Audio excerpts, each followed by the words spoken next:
I was working at a financial firm in New York City with a bunch of very smart people, and I had a brilliant boss I much admired.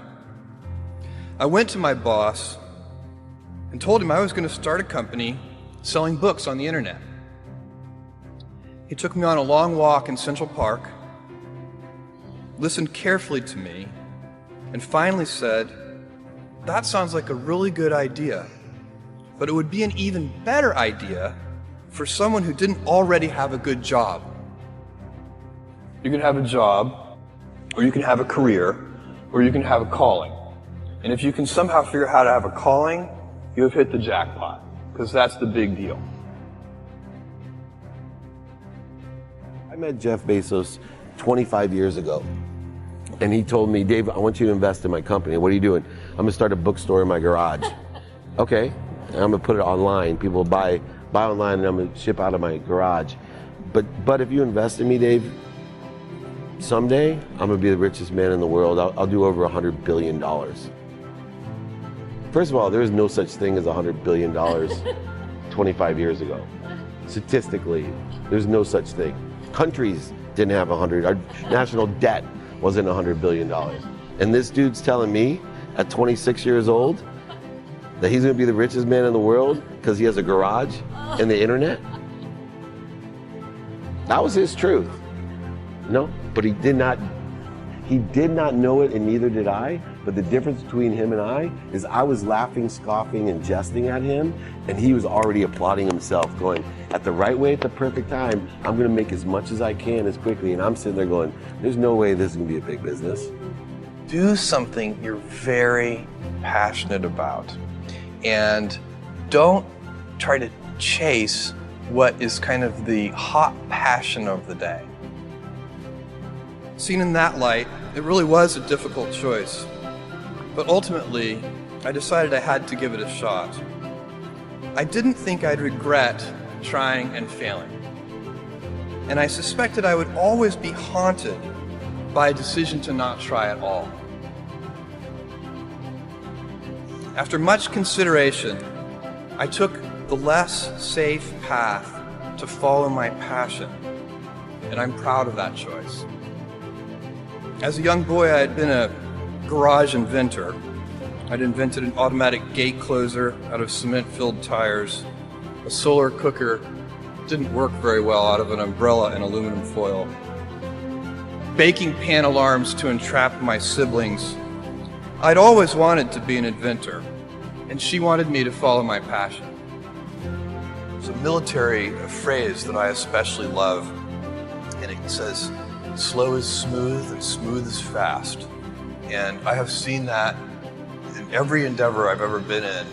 That's the kind of thing that really allows you to make progress. You know, you get certain gifts in life and you want to take advantage of those, but I guess my advice on adversity and success would be to be proud not of your gifts, but of your hard work and your choices. So, you may be, the kinds of gifts you get in life, you might be really good at math. It might be really easy for you. That's a kind of gift. But practicing that math and taking it to the next step, that could be very challenging and hard and take a lot of sweat. That's a choice. You can't really be proud of your gifts because they were given to you. You can be grateful for them and thankful for them. But your choices, you choose to work hard. You choose to do hard things. Those are choices that you can be proud of. You can choose. We all get to choose our life stories, and it's the choices that define us, not our gifts. Everybody in this room has many gifts. I have many gifts. You can never be proud of your gifts because they're gifts. They were given to you. You might be tall, or you might be really good at math, or you might be extremely beautiful or handsome, or there are many gifts, and you can only be proud really of your choices because those are the things that you are acting on. And one of the most important choices that each of us has, and you know this just as well as I do, is you can choose a life of ease and comfort, or you can choose a life of service and adventure. And when you're 80, which one of those things do you think you're going to be more proud of?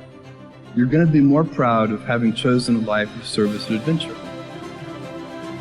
There's never been a better time to be alive. I mean, it's just incredible the amount of inspiration that the world generates for me, and I think for a lot of people. It's insane, the amount of change and invention and opportunity. Your life, the life you author from scratch on your own, begins. How will you use your gifts?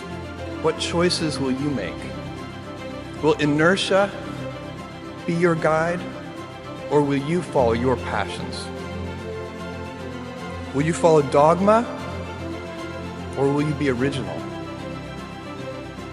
Will you choose a life of ease, or a life of service and adventure? Will you wilt under criticism, or will you follow your convictions? Will you bluff it out when you're wrong, or will you apologize? Will you guard your heart against rejection, or will you act when you fall in love? Will you play it safe, or will you be a little bit swashbuckling? When it's tough, will you give up, or will you be relentless? Will you be a cynic, or will you be a builder?